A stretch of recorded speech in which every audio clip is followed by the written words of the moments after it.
I tend to be a little bit more optimistic than most on things. I think the economy is going along fairly strongly. We've really flipped the conversation almost from more rate cuts to is there potential for rate hikes? And that really kind of signals that the economy is going on a lot stronger than people have anticipated.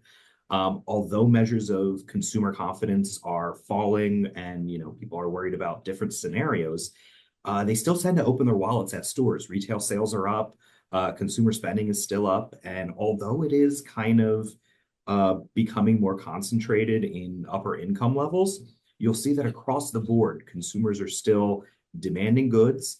Businesses are demanding the technologies that they need to meet that consumer demand. And I think things are going along fairly well.